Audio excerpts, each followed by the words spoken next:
ici, on a l'artiste Maria Ventura qui fait un travail de peinture très figuratif d'architecture italienne. Là, nous avons tout à fait un autre style qui est dans l'abstrait, Paolo Aloisi, Loredana Mortellaro Pitrice, qui fait des installations de toiles et de petites plastiques suspendues. Là, nous avons l'artiste Turen, qui fait un travail très classique, un travail de peinture très classique.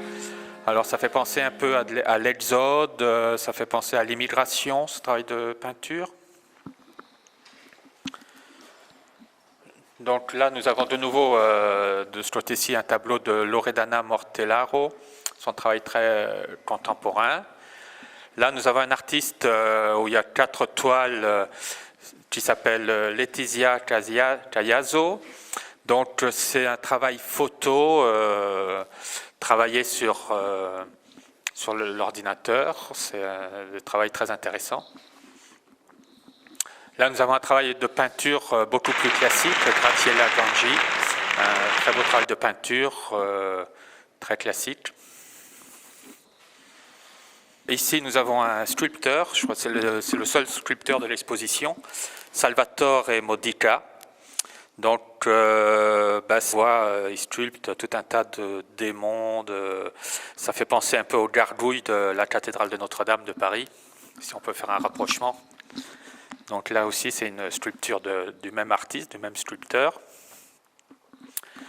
Là, nous avons un travail de peinture, un joli travail de peinture que j'aime bien, d'Antonio Caramia. Alors, on retrouve typiquement, moi je ne suis pas italien, mais ça me fait penser typiquement à l'Italie, l'olivier. C'est un tableau un peu surnaturel. Ici, si on regarde bien de plus près, c'est de vieilles dames. Ça fait penser à des vieilles dames siciliennes assises qui brodent ou qui tricotent, on ne sait pas quoi, qui s'envolent un peu dans le ciel. Là, du même artiste, donc c'est 2 personnages, 2 carabiniers, qui sont assis sur un tas de cadavres entre deux oliviers.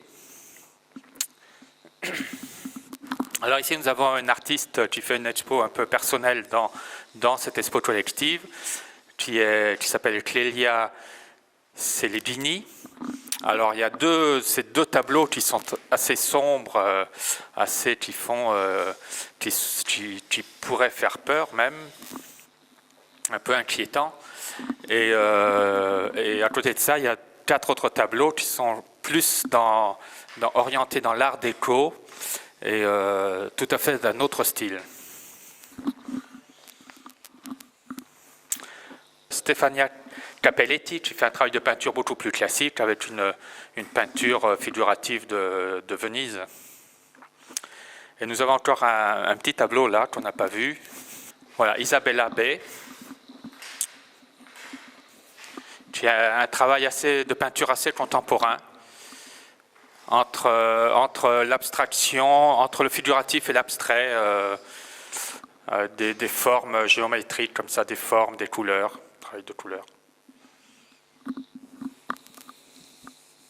Voilà, alors ici l'artiste Lucilla Guani, qui a un travail de peinture classique, qui représente une scène classique aussi, la scène de Jésus et des apôtres. Là, nous avons un artiste, Elena Capone, qui travaille sur une toile qui n'est pas tendue, qui est comme ça enroulée, et un travail un peu contemporain. Ici, nous avons un autre artiste qui a fait un travail de réflexion un peu sur l'argent, avec un billet de pièces incrustées, encadré dans un cadre argent. Là, nous avons Elisabetta Losi, qui a fait un travail assez graphique. C'est des femmes qui escaladent une autre femme beaucoup plus grande, qui rentre dans la bouche. Là, nous avons l'artiste Eleonora Calamera, qui a fait un travail avec les yeux, le regard, une espèce de damier. Ici, l'artiste Rossana Maria di Sicomora. Alors, un travail un peu original. C'est des lattes de bois qui sont comme ça ajustées. Ça fait penser, bon, il y a une culotte de femme, de la peinture rouge, un travail avec des photos, de la photo également. Donc, on laisse l'imagination de chacun. Là, l'artiste Luca Benzi qui fait un travail de portrait, qui travaille beaucoup les portraits. Donc là, c'est un portrait très avec de la peinture, je dirais presque intuitive. Là, nous avons un autre artiste, Maria Ventura, donc un portrait de femme, une femme nue en pastel, plutôt classique. Là, nous avons l'artiste Angela Barra, qui fait un travail assez original de découpage, collage, peinture, assez moderne et assez original, très, très fort en couleur. Là, l'artiste Eligio Muner, qui fait un travail aussi très, très haut en couleur, avec pas mal de symboles, des chiffres. Ça serait intéressant de savoir à quoi correspondent ces chiffres. Et très graphique, avec des lignes, voilà, ça fait penser à un paysage un peu surnaturel. Et là, nous avons, pour finir, donc l'artiste Eva Pianfetti, qui fait un travail de peinture assez lyrique et original, très graphique.